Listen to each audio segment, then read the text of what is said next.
প্রতিটা দিন পার করার পরে রাত্রে যখন আপনি ঘুমাতে যান তখন আপনি আপনার সম্পূর্ণ দিনটাকে হারিয়ে ফেলেছেন। আর পরের দিন সকালে পুনরায় আপনার কাছে দুটো অপশন থাকে। প্রথমত, আপনি শুধুমাত্র ঘুমিয়েই থাকুন আর ঘুমিয়ে ঘুমিয়েই স্বপ্ন দেখুন। দেরিতে ঘুম থেকে উঠুন আর দিনের বাকি সময় ফালতু কাজ করে নষ্ট করে দিন। আর পুনরায় আপনি 8 থেকে 10 ঘন্টা ঘুমানোর জন্য নিজের বিছানাটা রেডি করুন।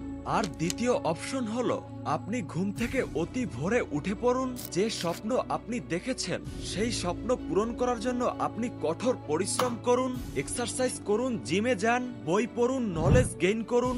সেই প্রত্যেকটা কাজ করুন যেই কাজগুলো আপনার লক্ষ্যের কাছাকাছি নিয়ে যাবে, যেই কাজগুলো আপনার লক্ষ্যটাকে পূরণ করতে সাহায্য করবে। আপনার বিগত দিন নষ্ট হয়েছে তো কি হয়েছে, এখন থেকে রাতে ঘুমের পরোয়া না করে পরিশ্রম করুন। এখন থেকে আপনি আপনার প্রত্যেকটা দিনকে বেটার তৈরি করুন। নিজের ভবিষ্যতের কথা চিন্তা না করে নিজের বর্তমানকে বেটার তৈরি করুন। তাহলে আপনার ভবিষ্যৎটা অটোমেটিক বেটার হয়ে যাবে। ছোটবেলায় রোনাল্ডো যখন ফুটবলার হতে চেয়েছিল তখন কিছু মানুষ তাকে বলেছিল, তোমার শরীর অনেক বেশি চিকন আর তোমার শরীর তোমার ফুটবল ক্যারিয়ারে ফিউচারে গিয়ে অনেক সমস্যা করবে, আর হয়তো তোমার এই শারীরিক দুর্বলতার কারণে তুমি ভালো করে খেলা করতে পারবে না। তখন রোনাল্ডো নিজেকে ফিট রাখার জন্য জিমে জয়েন করে। আর আজ রোনাল্ডো সেই প্রত্যেকটা কাজ করে যা ওনাকে বাকি প্লেয়ার্সদের থেকে অনেক বেশি আলাদা তৈরি করে রাখে, যা ওনাকে ওনার ফিল্ডে বেস্ট তৈরি করে রাখে। শুনুন, যে তার জীবনে অনেক বড় কিছু করতে চায়, যে জীবনে টপ করতে চায়, সে কখনোই আপনার মতো অজুহাত দিবে না। সে আপনার মতো সবাইকে এটা বলে বেড়াবে না যে একদিন পুরো পৃথিবীর মানুষ জানতে পারবে যে আমি কে, একদিন আমি অনেক বড় কিছু করে দেখাবো, একদিন আমার কাছেও কোটি টাকার গাড়ি থাকবে, একদিন আমার কাছেও অনেক বড় বাড়ি থাকবে। তাহলে শুনুন, যখন হবে তখন হবে, বাট এখন আপনার কাছে কি আছে? আর যদি এখন আপনার কাছে কিছু নেই তাহলে আপনি কেন পরিশ্রম করছেন না? কে আপনাকে পরিশ্রম করা থেকে আটকে রেখেছে? কে আপনাকে মানা করছে পরিশ্রম করতে? কে আপনাকে বলেছে শুধু মুখেই অনেক বড় বড় কথা বলবেন?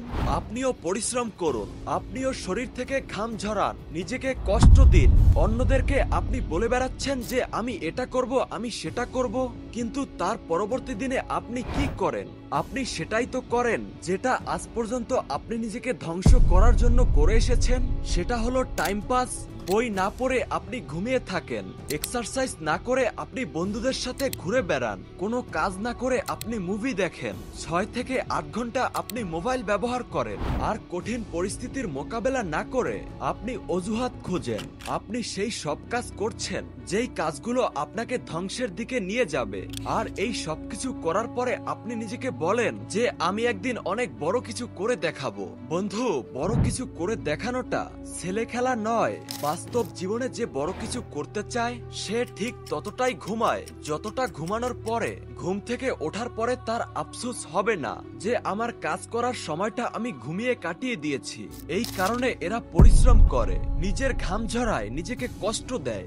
আর এমনটা এরা বারবার করে, আর ততক্ষণ পর্যন্ত করতে থাকে যতক্ষণে এদের স্বপ্নটা সত্যি না হয়ে যায়।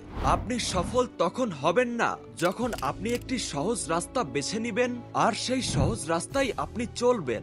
না আপনার কোনো কষ্ট হয়েছে, না আপনি আঘাত পেয়েছেন, না আপনি ঘাম ঝরিয়েছেন, না আপনি নিজেকে পুড়িয়েছেন, বরং আপনি সফল তখনই হতে পারবেন যখন আপনি একটি সঠিক রাস্তা বেছে নিবেন। যদিও সেই রাস্তাটি অনেক কঠিন, ওই রাস্তায় আপনাকে হাজারো সমস্যার সঙ্গে লড়াই করতে হবে, ওই রাস্তায় আপনাকে অনেক বেশি কষ্ট সহ্য করতে হবে, তারপরও আপনি হার মেনে না নিয়ে আপনি এগিয়ে গেছেন।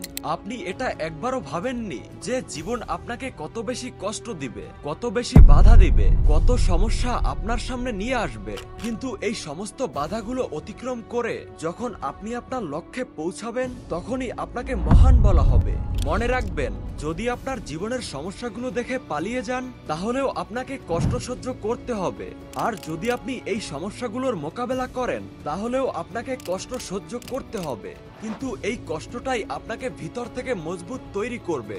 এখন সিদ্ধান্তটা আপনিই নিন, আপনি কোনো কিছু না করেই কি কষ্ট সহ্য করতে চান, নাকি জীবনে বড় কিছু অর্জন করার জন্য কষ্ট সহ্য করতে চান? ভিডিও শেষে একটি কথা অবশ্যই বলবো, জীবনে আপনি এত বেশি পরিশ্রম করুন যে যখনই আপনি আয়নার সামনে দাঁড়াবেন তখন যেন আপনার নিজের উপরে গর্ব হয় যে আমি পরিশ্রম করেছি, আমি অনেক পরিশ্রম করেছি, আমি আমার সর্বোচ্চ চেষ্টা করেছি। তো বন্ধু, ভিডিও ভালো লাগলে ভিডিওটাতে একটি লাইক দিবেন। ভালো থাকুন, সুস্থ থাকুন, বাই। কথা হচ্ছে নতুন কোনো ভিডিওতে।